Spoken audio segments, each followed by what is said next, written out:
இயேசுவே நன்றி. ஹalleluya. Praise the Lord. Praise you, Jesus. Thank you, Jesus. உமது இரத்தத்தால் ஆளுகளை கழுவும் ஆண்டவரே, தூய்மையாக்கும் விடுதலை தாரும். அனைத்து விதமான கட்டுகள் உடைக்கப்படும் ஆண்டவரே, ஞானத்தை புரிந்துள்ள by the cast every unclean spirit from the mighty name of Jesus. Mother Mary, intercede for us. Hail Mary, full of grace. The Lord is with thee. Blessed are you amongst women, blessed is the fruit of thy womb, Jesus. O Holy Mary, Mother of God, pray for us sinners, now and at the hour of our death. Amen. ஜீவ தண்ணீரை ஊற்றமானவரே, எங்கள் கண்களுக்கு காதுகளும் திறக்கப்படும், ஞானத்தை புரிந்தலும் வாயும் வாரும் தூயாவியானவரே.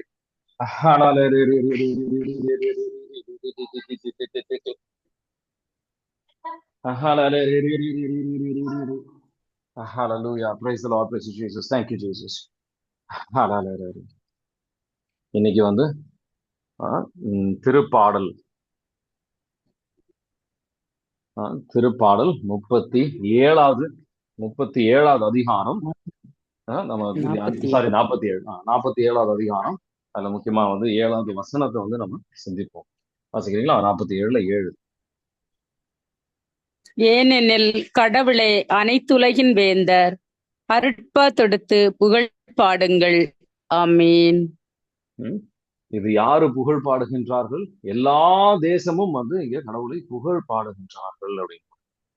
எல்லா தேசமும். ஆனா கடவுளுக்கு எதிராக பல நேரத்துல வருகின்ற ஒரு குற்றச்சாட்டு, விபிலியத்துல இருக்கின்ற கடவுளுக்கு எதிராக வருகின்ற ஒரு குற்றச்சாட்டு, பல பேர் வந்து எழுப்புகின்ற ஒரு குற்றச்சாட்டு என்னன்னு பாத்தீங்கன்னா, இவர் வந்து இஸ்ரேல் மக்களுக்கு ஏன் இவ்வளவு ஒரு முக்கியத்துவம்? ஏன் இஸ்ரேல் மக்களை தேர்ந்தெடுத்தார்? மற்ற கடவுளை வந்து இஸ்ரேல் மக்கள் என் பிள்ளைகள் அப்படின்னு சொல்றாங்க. ஆனா என்னோட ஒரு பிள்ளை அப்படின்னு வந்து எல்லாரோடையும் வந்து கடவுளாக அவர் வந்து பல நேரத்துல வந்து சொல்லலையே அப்படின்ற ஒரு குற்றச்சாட்டு இந்த உலகத்து அனைத்து விதமான தேசங்களுக்கும் அவர் வந்து கடவுளாக இருக்கின்றார் அப்படின்னு இருக்கும்போது ஏன் இந்த மாதிரி செயல்படுறாரு அப்படின்னு வந்து பல பேருக்கு குற்றச்சாட்டு இருக்கு. ஆனா நம்ம பிபிலியத்தை சரியா வாசிக்கல, சரியா புரிஞ்சுக்கலன்னா இந்த ஒரு குற்றச்சாட்டு இருக்கும். இன்னைக்கு வந்து ஆண்டவர் இதை வந்து தெளிவாக நம்மள புரிந்து கொள்ள ஆண்டவர் நினைக்கின்றார். விடுதலை பயண நூல் 4வது அதிகாரத்துல 22வது வசனம், என் தலைப்பிள்ளை அப்படின்றதுதான் வந்து தலைப்பிள்ளை, இஸ்ரேல் வந்து என்னோட மூத்த பிள்ளை அப்படின்ற மாதிரி அவர் சொல்றாரு. விடுதலை பயண நூல் 4:22வது வசனம் வாசிக்கிறீங்களா? நான் அவன் இதயத்தை கடினப்படுத்துவேன், அவன் மக்களை போக விட மாட்டான். நீ பார்வோனிடம் ஆண்டவர் இவ்வாறு கூறுகிறார், இஸ்ரேல் என் மகன், என் தலைப்பிள்ளை. ஆமீன். ஆமீன். இஸ்ரேல் வந்து தலைப்பிள்ளைகளாக இருக்கின்றார். தலைப்பிள்ளை, அவனோட ரோல், அவர் எப்படி செயல்படுகின்றார் அப்படின்றது நம்ம புரிஞ்சுக்கணும்.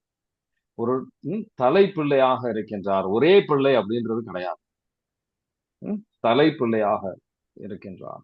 அவர் வந்து தேர்ந்தெடுக்கப்பட்டவர்கள். எதனால தேர்ந்தெடுக்கப்பட்டார்கள் அப்படின்றதெல்லாம் இன்னைக்கு வந்து இன்னும் நல்ல ஆழமா நம்ம புரிஞ்சுக்கணும். கடவுளை இன்னும் புரிஞ்சுக்கணும்.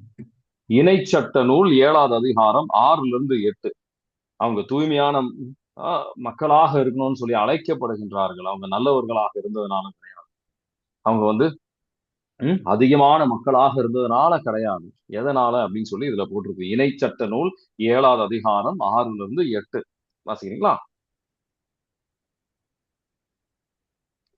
இணைச்சட்ட நூல் ஏனெனில் உங்கள் கடவுளாகிய ஆண்டவரின் தூய மக்களினம் நீங்கள். மண்ணில் உள்ள எல்லா மக்களினங்களிலும் உங்களையே தம் சொந்த மக்களாக கடவுளாகிய ஆண்டவர் தேர்ந்து கொண்டார். எல்லா மக்களிலும் நீங்கள் திரளானவர்கள் என்பதற்காக ஆண்டவர் உங்கள் மீது அன்பு கொண்டு உங்களை தேர்ந்து கொள்ளவில்லை. உண்மையில் எல்லா மக்களிலும் நீங்கள் சொற்பமானவர்களே, மாறாக உங்களிடம் அன்பு கூர்ந்ததாலும் உங்கள் மூதாதையருக்கு ஆணையிட்டு கொடுத்த வாக்கை காப்பாற்றும் பொருட்டும் ஆண்டவர் தமது வலிமை மிகு கரத்தால் உங்களை புறப்படச் செய்து அடிமைத்தன வீட்டினின்றும் எகிப்து மன்னனாகிய பார்வோனின் கையினின்றும் உங்களை விடுவித்தார். ஆமீன்.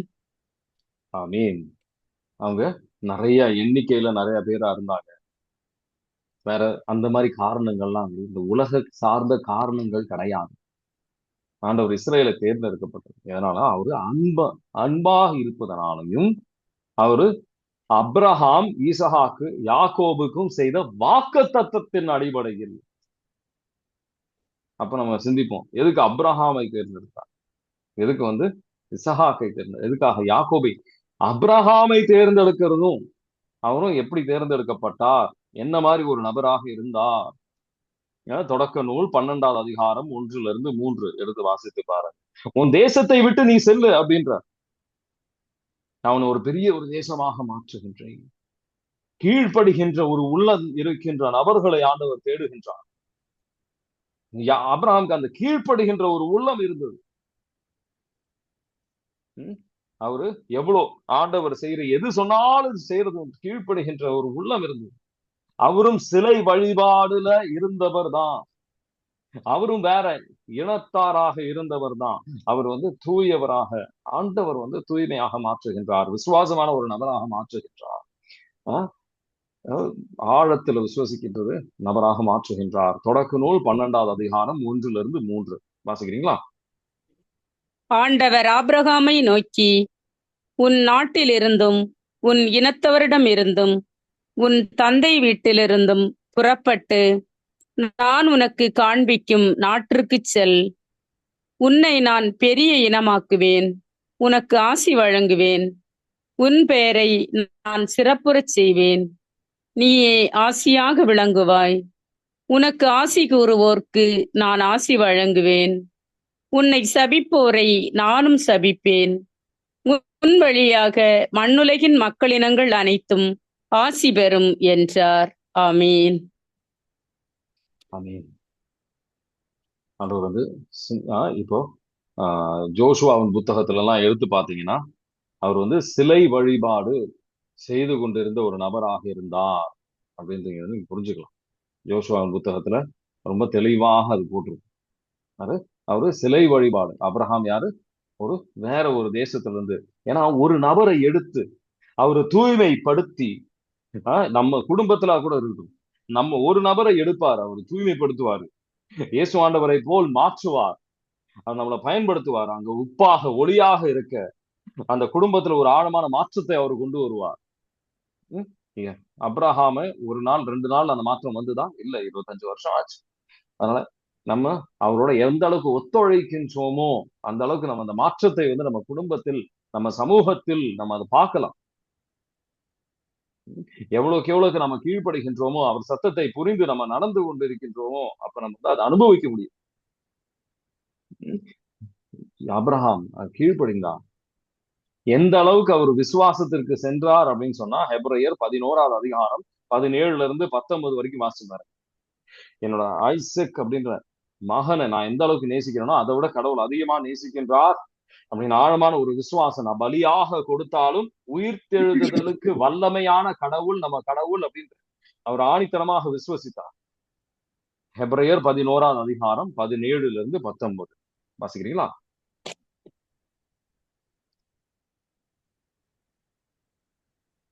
ஆபிரகாம் வயது முதிர்ந்தவராயும் சாரா கருவுற இயலாதவராயும் இருந்த போதிலும் அவர் ஒரு தந்தையாவதற்கான ஆற்றல் பெற்றதும் நம்பிக்கையினால்தான். ஏனெனில் வாக்களித்தவர் நம்பிக்கைக்குரியவர் என அவர் கருதினார். இவ்வாறு உயிரற்றவர் போலிருந்த இந்த ஒருவரிடமிருந்து வானத்திலுள்ள திரளான விண்மீன்களைப் போலவும் கடற்கரையிலுள்ள எண்ணிறந்த மணலை போலவும் கணக்கற்ற மக்கள் பிறந்தனர். இவர்கள் எல்லாம் நம்பிக்கை கொண்டவர்களாய் இறந்தார்கள். வாக்களிக்கப்பட்டவற்றை அவர்கள் பெறவில்லை எனினும் தொலைவில் அவற்றை கண்டு மகிழ்ந்தார்கள். இவ்வுலகில் தாங்கள் அந்நியர் என்பதையும் தற்காலிக குடிகள் என்பதையும் ஏற்றுக்கொண்டார்கள். ஆமீன். ஆமீன். அப்ரஹாமை போல் நம்ம விசுவசிக்கவும் கீழ்ப்படிவதற்கும் நம்ம தயாராக இருக்கின்றோமா? இன்னைக்கு சிந்திக்க வேண்டிய கேள்வி இதுதான். இந்த அப்ரஹாமோட வாழ்க்கை எப்படி என்ன மாதிரி ஒரு நபராக இருந்தார்? ஜோஷுவாவின் புத்தகம் 24வது அதிகாரம் 2-3. அவனும் சிலை வழிபாடு செய்து கொண்டிருந்தவர் தான். கடவுளை தெரியாத ஒரு யோசுவாவின் வாழ்க்கை. ஜோசுவாவின் புத்தகம் 24 2 3. அவரும் வந்து சிலை வழிபாடு செய்து யோசுவா வாசி. எல்லா மக்களுக்கும் கூறியது, இஸ்ரவேலின் கடவுளாகிய ஆண்டவர் இவ்வாறு கூறுகின்றார்: முற்காலத்தில் ஆபிரகாம், நாகோர் ஆகியோரின் தந்தை தெராகு உட்பட்ட உங்கள் மூதாதையர் நதிக்கு அப்பால் வாழ்ந்த பொழுது அவர்கள் மற்ற தெய்வங்களுக்கு ஊழியம் செய்தனர். உங்கள் தந்தையாகிய ஆபிரகாமை நதிக்கு அப்பாலிலிருந்து அழைத்து வந்து கானான் நாடு முழுவதிலும் நடத்தி சென்றேன். அவனது வழிமரபை பெருக்கினேன். அவனுக்கு ஈசாக்கை அளித்தேன். ஆமேன். ஈசாக்கு அவர் வாழ்க்கையில வரும்போது யாக்கோபு வராரு. எல்லாரும் உடனடியா வந்து பெரிய பெரிய விஷயங்கள் நடக்குதான்? இல்ல. அவங்கவுங்க வாழ்க்கையில பல பல குறைவுகள் இருந்தது. ஆண்டவர் வந்து அவங்கள படிப்படியாக வழிநடத்துகின்றார். இதோட நோக்கம் என்ன? இஸ்ரேல் மக்களை தேர்ந்தெடுத்த ஒரு முக்கியமான நோக்கம். ஒரு நபரை எடுத்து, அபிரகாமை எடுத்து அவர் தூய்மைப்படுத்துகின்றார். அவர் வழியாக அவர் குடும்பத்தை தூய்மைப்படுத்துகின்றார்.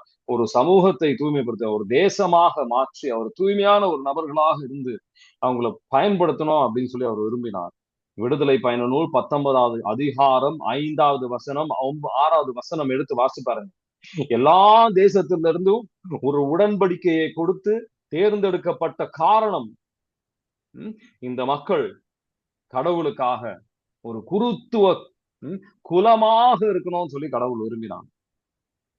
விடுதலை பயண நூல் 19வது அதிகாரம் 5வது வசனம் 6வது வசனம் வாசிக்கிறீங்களா? நீங்கள் என் வார்த்தைக்கு செவிசாய்த்து என் உடன்படிக்கையை கடைபிடித்தால் அனைத்துலகும் என் உடைமை எனினும் நீங்களே எல்லா மக்களினங்களிலும் என் தனி சொத்தாவீர்கள். மேலும் எனக்கு நீங்கள் குருத்துவ அரசராகவும் தூய மக்களினமாகவும் இருப்பீர்கள். இவ்வார்த்தைகளே நீ இஸ்ரேல் மக்களிடம் கூற வேண்டியவை என்றார். ஆமீன். ஆமீன். ஆண்டவருக்கு நம்ம ஆண்டவரின் தேர்ந்தெடுக்கப்பட்ட மக்களாக இருக்கும்போது, ஆண்டவரின் பிள்ளைகளாக இருக்கும்போது இந்த மாதிரி ஒரு தூய்மையான ஒரு பாத்திரத்தை தான் கடவுளால பயன்படுத்த முடியும். அதனால இஸ்ரேல் ஒரு நபரை, ஒருத்தரை தேர்ந்தெடுக்கிறாங்க. அவரோட குடும்பத்தை அதுக்கப்புறம் தேர்ந்தெடுக்கிறார். அதுக்கப்புறம் அந்த குடும்பத்தின் வழியா ஒரு தேசத்தை உருவாக்கின்றார். அந்த தேசத்தை பயன்படுத்தணும்னு அவர் விரும்புறாரு. தூய்மையான நபர்களை தான் ஆண்டவரால் பயன்படுத்த முடியும். அவருக்கு ஏற்றபடியான மனநிலை இருக்கின்றவர்களாம் அவரால் பயன்படுத்த முடியும். 2 திமோத்தி 2வது அதிகாரம் 20, 21 எடுத்து வாசிப்பாங்க. நம்ம எவ்வளவுக்கு தூய்மைப்படுத்தப்படுகின்றோமோ அவ்வளவுக்கு மேலான விஷயங்கள் நம்ம வழியாக செய்வார். ஆனா அந்த அளவுக்கு நம்ம தூய்மையில இருக்கிறோமா? ஆண்டவருக்கு ஏற்றபடியான சிந்தனையில நம்ம இருக்கின்றோமா? சுயநல வாழ்க்கையிலும் பொறாமையிலையும் சண்டையிலையும் சச்சரவும் நம்ம வந்து வாழ்க்கையில இருக்கிற வரைக்கும் நம்ம தூய்மையில வளர முடியாது. 2 திமோத்தி 2வது அதிகாரம் 20, 21 வாசிக்கிறீங்களா? ஒரு பெரிய வீட்டில் பொன், வெள்ளி, வெள்ளிக்கலன்கள் மட்டுமல்ல, மண் மற்றும் மரத்தாலான கலன்களும் உள்ளன. அவற்றுள் சில மதிப்புடையவை, சில மதிப்பற்றவை. ஒருவர் மதிப்பற்றவற்றிலிருந்து தம்மை தூய்மையாக வைத்துக் கொண்டால் அவர் மதிப்புக்குரிய தூய கலனாக கருதப்படுவார். அவர் எந்த நற்செயலையும் செய்ய ஆயத்தமாயிருப்பார். தம் தலைவருக்கும் பயனுள்ளவராயிருப்பார். ஆமீன். ஆமீன். கடவுளுக்கு பயனுள்ளவரா இருக்கணும் அப்படின்னு சொன்னா இந்த தூய்மையில் செயல்பட்டால் மட்டும்தான். எல்லா சூழ்நிலையிலும் இஸ்ரேல் மக்கள் தேர்ந்தெடுக்கப்பட்டது இது ஒரு காரணம். எல்லா தேசத்திற்கும் அவங்க வந்து ஒரு ஒளியாக இருக்கணும். மெஸ்ஸியா அவங்க வழியாக வருகின்றார்கள். இந்த காரணம் இயேசு ஆண்டவர் அவங்க வழியாக வருவதற்கு அவர் விரும்பினார். இது வந்து பல இடத்துல நீங்க இதை கவனிக்கலாம். பல சூழ்நிலையில் இந்த ஒரு விஷயம் நடப்பதை நீங்க வந்து கவனிக்கலாம். பல தேசங்கள் அப்ரஹாம் காலகட்டத்திலிருந்து அவர் ஒரு தீர்க்கதரிசி அப்படின்னு சொல்லி பல பேர் வந்து அவரோட இந்த உறவாடினவர்கள் நிறைய பேர் அதை வந்து உணர்ந்தார்கள். ஆனா மனமாறுதலுக்கு வரல. விடுதலை தொடக்க நூல் 20வது அதிகாரம். அவர் ஒரு தீர்க்கதரிசி அப்படின்னு சொல்லி கடவுள் பேசுறார், வெளிப்படுத்துகின்றார். ஆனா அவங்க இன்னும் இந்த கடவுளை வந்து நீங்க எப்படி ஆராதிக்கிறீங்க அப்படின்னு சொல்லி கேட்டு அந்த உறவாடலுக்கு வரல. தொடக்க நூல் 20வது அதிகாரம் 15 இருந்து 18. பல பேருக்கு வந்து இங்க ஒரு குருத்துவராக ஆண்டவர் வந்து கொண்டு வர்றார் வாழ்க்கையில. வாசிக்கிறீங்களா? மேலும் அபிமெலேக்கு, இதோ உமக்கு முன்பாக எனது நாடு இருக்கிறது, உமக்கு எங்கு விருப்பமோ அங்கு நீர் வாழலாம் என்றான். மேலும் சாராவை நோக்கி, இதோ உன் சகோதரருக்கு 1000 வெள்ளிக்காசு கொடுத்துள்ளேன், உன்னோடு இருப்பவர்களின் பார்வையிலிருந்து அது மறைக்கும் திரையாக அமையட்டும், அனைவர் பார்வையிலும் உன் பழி நீங்கிவிட்டது என்றான். ஆபிரகாம் கடவுளிடம் மன்றாடவே, கடவுளும் அபிமெலேக்கையும் அவன் மனைவியையும் அடிமை பெண்களையும் குணமாக்கி அவர்களுக்கு பிள்ளை பேறு அளித்தார். ஏனென்றால் ஆபிரகாமின் மனைவி சாராவை முன்னிட்டு ஆண்டவர் அபிமெலேக்கு வீட்டிலிருந்த பெண்களை மலடிகளாக்கியிருந்தார். ஆமீன். ஆமீன். அப்ரஹாமை முன்னிட்டு இவ்வளவு பெரிய சாபங்கள்லாம் வந்திருக்கு. அப்ப அபிமெலேக்கு என்ன செஞ்சிருக்கும்? இந்த ஆண்டவர் குணப்படுத்திருக்கிறார் அப்படின்னு உணர்ந்த உடனே இன்னும் ஆண்டவரோட எப்படி ஆழமான உறவுக்கு வரலாம் அப்படின்னு சொல்லி இன்னும் ஆசைப்பட்டு. இது இந்த அப்ரஹாமின் காலகட்டத்துல மட்டும் கிடையாது, ஒரு காலகட்டத்திலும் நீங்க பார்க்கலாம் நடக்குது. ஜோஷுவாவின் காலகட்டத்துல ராஹாப் அப்படின்றது யாக்கோபின் நூல் 2வது அதிகாரம் 25 வாசிச்சீங்கன்னா ரொம்ப தெளிவா போட்டிருக்கோம். ராஹாப் எப்படி ஆண்டவரை ஏற்றுக்கொள்கின்றார்கள். அவ்வாறே ராகாபு என்ற விலைமகள் தூதர்களை வரவேற்று வேறு வழியாக அனுப்பிய போது செயல்களால் அல்லவா கடவுளுக்கு ஏற்புடையவரானார். ஆமீன். ஆமீன். ரூத் இந்த பெண்மணி அவங்க வந்து ஆண்டவரை ஏற்றுக்கொள்றதை நம்ம பார்க்கணும். சாலமனின் காலகட்டத்துல ஷீபா, குவீன் ஆஃப் ஷீபா, ஷீபா அரசி, அவங்க வந்து ஆண்டவரை எப்படி ஏற்றுக்கொள்கின்றார். அது வந்து 1 அரசர்கள் 10வது அதிகாரம். ஆண்டவர் நாமத்தை குறித்து அவங்க கேள்விப்படுறாங்க. 1 அரசர்கள் 10வது அதிகாரத்துல நீங்க பார்க்கலாம். அதுக்கப்புறம் என் கண்ணாலே நான் பார்த்திருக்கிறேன். நீங்க உங்க ஞானம், கடவுள் உங்களுக்கு தந்திருக்கின்ற ஞானம், அது ஒரு மேலான விஷயம். கடவுள் மகிமைப்படுத்தப்படுவதாக அப்படின்ற ஒரு விதத்திற்கு அவங்க வந்து கடவுள் மேல ஒரு கடவுளை பத்தி அவங்க வந்து ஆழமா புரிஞ்சுக்கிறாங்க. கடவுள் அற்புதமா அவங்களை ஆசீர்வதிச்சுக்கிறாரு அப்படின்னு சொல்லி அவங்க புரிஞ்சுக்கிறாங்க. நான் வந்து எதிர்பார்த்ததை விட மேலான ஞானம் நீங்க பெற்றெடுக்கின்றீர்கள் அப்படின்னு சொல்லி 1 அரசர்கள் 10வது அதிகாரம் 1வது வசனம், அப்புறம் 6வது வசனத்திலிருந்து 9வது வசனம் வரைக்கும் வாசிக்கிறீங்களா? ஆண்டவரின் செயலை முன்னிட்டு சாலமோன் அடைந்திருந்த புகழை பற்றி சேபா நாட்டு அரசி கேள்வியுற்று கடினமான கேள்விகள் மூலம் அவரை சோதிக்க வந்தார். அவர் அரசரை நோக்கி கூறியது, உம்முடைய செயல்களையும் ஞானத்தையும் பற்றி என் நாட்டில் நான் கேள்விப்பட்டது உண்மையே என தெரிகிறது. நான் இங்கு வந்து அவற்றை நேரில் காணும் வரை அச்செய்திகளை நம்பவில்லை. இப்பொழுதோ இங்குள்ளவற்றுள் பாதியை கூட அவர்கள் எனக்கு சொல்லவில்லை என அறிகிறேன். உண்மையில் நான் கேள்விப்பட்டதை விட உம் ஞானமும் செல்வமும் மிகுதியாயிருக்கின்றன. உம்முடைய மனைவியர் நற்பேறு பெற்றோர், எப்போதும் உமக்கு பணிபுரிந்து உம்முடைய ஞானம் நிறைந்த மொழிகளை கேட்கும் உம்முடைய பணியாளரும் நற்பேறு பெற்றவரே. ஆமீன். ஆமீன். அந்த ஞானம், ஆண்டவர் தந்த ஞானம் மேலான ஒரு ஞானம் அப்படின்னு சொல்லி அவங்க உணர்கின்றார்கள். ஆனா அவங்களும் வந்து ஆண்டவரை பத்தி தெரிஞ்சுக்கணும், இன்னும் ஆர்வம் வந்திருக்க வேண்டியது, அது வரல. அந்த மாதிரி பல பேர் ஆண்டவரை பத்தி தெரிஞ்சுக்கிட்டாங்க. இன்னும் அதிகமா தெரிஞ்சுக்கணும்னு ஆண்டவர் விரும்பினார். விடுதலை பயண நூல்ல இந்த மக்கள் எகிப்து தேசத்துல இருந்து வெளியில வரும்போது பல எகிப்து தேச மக்கள் வராங்க. ஆனா இன்னும் அதிகமா வந்திருக்கணும். அற்புதங்கள் ஆண்டவர் அந்த அளவுக்கு செய்தார். ஒரு அவங்க ஆராதித்து கொண்டிருந்த எல்லா கடவுளுக்கும் எதிராக ஆண்டவர் வந்து அங்க ஒரு தீர்ப்பு அளித்திருந்தார். இன்னும் மேலான மக்கள் வாழ்ந்திருக்கணும். ஆனா உள்ளம் கடினமாக இருந்ததுனால, கல்லாக இருந்ததுனால, இந்த உடன் பற்ற தேவன்மார்களோட அவங்க ஒரு உடன்படிக்கை இருந்ததுனால கடவுளை நோக்கி வர முடியல. சுயநலமாக இந்த இஸ்ரேல் மக்கள் சுயநலவாதிகளாக இருந்ததுனால இன்னும் அதிகமாக ஆண்டவரை பத்தி மற்றவங்கள்ட்ட சொல்லல. ஆனா எப்போ இயேசு ஆண்டவர் எப்போ இயேசு ஆண்டவர் இவங்க வழியாக இயேசு ஆண்டவர் வரணும், கடவுள் விசுவாசமானவர் அப்படின்னு சொல்லி அவர் வெளிப்படுத்துகின்றார். கடவுள் விசுவாசமானவர் அப்படின்னு சொல்லி அவரு வெளிப்படுத்துகின்றார் இவங்கள் வழியாக.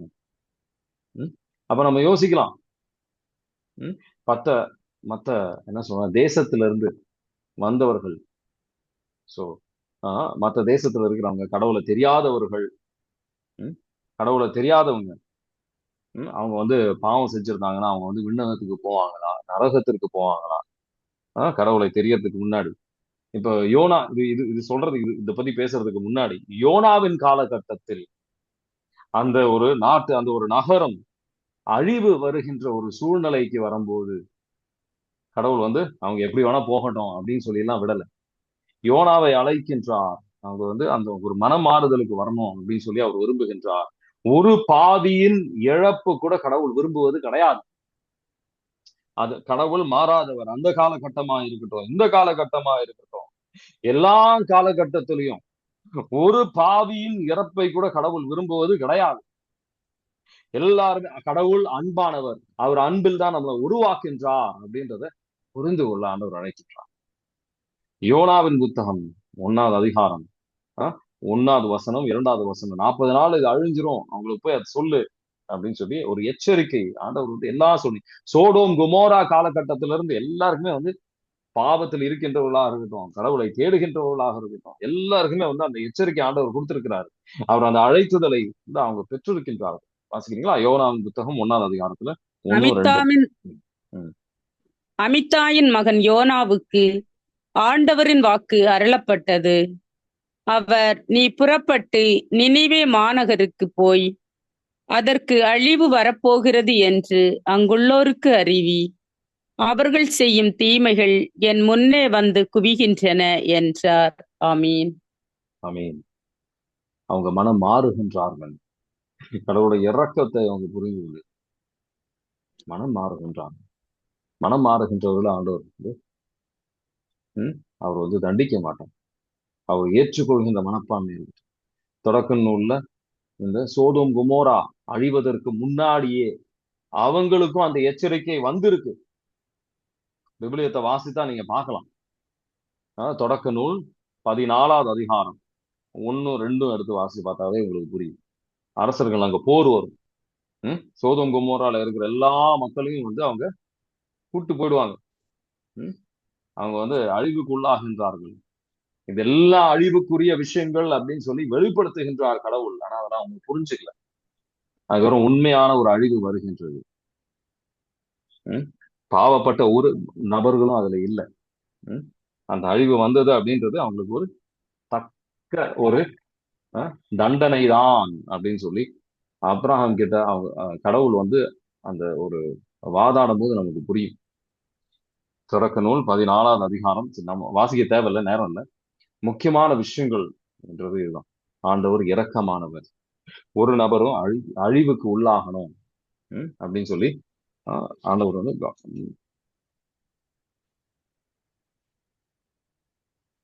ஒரு பாவியின் இறப்பையும் வந்து கடவுள் விரும்புவது கிடையாது. எசேக்கியேல் புத்தகம் 18வது அதிகாரத்துல 23வது வசனம் எடுத்து வாசிப்பாரு. நம்ம மனம் மாறணும். எல்லாருமே எவ்வளவு பெரிய பாவி, ஹிட்லரா இருக்கட்டும், எவ்வளவு பெரிய பாவியா இருக்கணும், ஆண்டவர் அன்புலதான் வந்து அவரு நிலைப்படுகின்றார்கள். அவங்க மனம் மாறணும்னு சொல்லிதான் கடவுள் விரும்புறாங்க. சாத்தானின் சூழ்ச்சியில் அகப்பட்டு இருக்கின்றவர்கள் அப்படின்னு நம்ம புரிஞ்சுக்கணும் அப்படின்னு சொல்லி ஆண்டவர் அழைக்கின்றார். எசேக்கியேல் 18:23 வாசிக்கிறீங்களா? உண்மையில் பொல்லாரின் சாவையா நான் விரும்புகிறேன். அவர்கள் தம் வழிகளினின்று திரும்பி வாழ வேண்டும் என்பதன்றோ என் விருப்பம் என்கிறார் தலைவராகிய ஆண்டவர். ஆமீன். ஆமீன். எல்லாருமே மனம் மாறி கடவுளின் பிள்ளைகளாக வாழணும் அப்படின்னு சொல்லி கடவுள் வந்து ஆசைப்படுகின்றார். ஆனா பல நேரத்துல நம்ம வந்து சாத்தானின் சூழ்ச்சியில் அகப்பட்டு இந்த உலகத்தின் ஆசையினால கடவுளை விட்டு விலகி சென்றோம். அதுதான் இங்க வந்து மிகப்பெரிய ஒரு வேதனைக்குரிய விஷயங்கள். வேதனைக்குரிய விஷயங்கள். ஆண்டவரை விட்டு விலகி செல்கின்ற ஒரு மிகப்பெரிய ஒரு காரணம் ஆண்டவருக்கு நம்ம கீழ்ப்படிவது கிடையாது. கீழ்ப்படிவது இல்லாம ஆண்டவரோட சின்ன சின்ன விஷயங்கள் ஆண்டவரோட போராடி போராடி போராடி கடவுளை விட்டு எவ்வளவு தூரம் விலகி செல்கின்றோம் அப்படின்னு சொல்லி உணராமல் நம்ம வந்து செயல்பட்டு கொண்டிருக்கின்றோம். இன்னைக்கு தியானித்த விஷயங்கள்ல உங்களுக்கு ஏதாவது கேள்விகள் இருக்கா?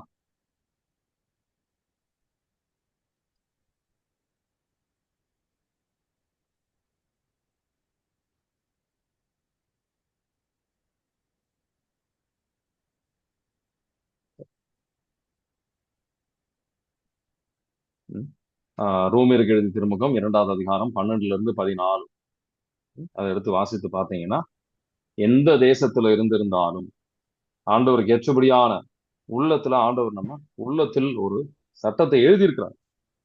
நம்ம அதுக்கு கீழ்ப்படிந்திருந்தோம் அப்படின்னு சொன்னா ஆண்டவர் ஆசீர்வாதத்தை பெற்று நம்ம ஆண்டவருக்கு ஏற்றபடியான பிள்ளைகளாக விண்ணகத்துக்கு செல்லலாம். ஆனா அதுக்கெல்லாம் எல்லாரும் கீழ்ப்படிவது கிடையாது. ஆண்டவர் கிருபை இல்லாதனால கீழ்ப்படிவது கொஞ்சம் கிருபை குறைவாக இருக்கும். ரோமியருக்கு எழுதிய திருமுகம் 2வது அதிகாரம் 12-11 15 வரைக்கும். ஏனெனில் கடவுள் ஆள் பார்த்து செயல்படுவதில்லை. திருச்சட்டத்தை அறியாமல் பாவம் செய்யும் எவரும் அந்த சட்டத்தின் தீர்ப்புக்கு உட்படாமலேயே அழிவுறுவர். திருச்சட்டத்திற்கு உட்பட்டு எவரும் பாவம் செய்தால் அச்சட்டத்தாலேயே தீர்ப்பளிக்கப்படுவர். ஏனெனில் திருச்சட்டத்தை கேட்பதால் மட்டும் யாரும் கடவுளுக்கு ஏற்புடையவர் ஆவதில்லை. அதனை கடைபிடிப்பவர்களே அவருக்கு ஏற்புடையவர்கள் ஆவார்கள். திருச்சட்டத்தை பெற்றிராத பிற இனத்தார் அதில் உள்ள கட்டளைகளை இயல்பாக கடைபிடிக்கும் போது அவர்களுக்கு திருச்சட்டம் இல்லாத போதிலும் தங்களுக்கு தாங்களே அவர்கள் சட்டமாய் அமைகிறார்கள்.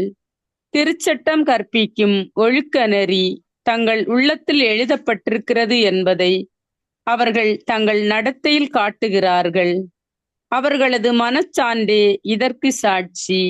ஏனெனில் அவர்கள் செய்வது குற்றமா குற்றமில்லையா என அவரவர் எண்ணங்களே வெளிப்படுத்துகின்றன. ஆமீன். ஆமீன். உள்ளத்தில் ஆன்மா அது கான்சியன்ஸ், மனசாட்சி அப்படின்னு சொல்லுவோம். நமக்குள்ள தெரியும் நம்ம வந்து தவறு செய்யறோம் தவறு செய்யலையா அப்படின்ட்டு.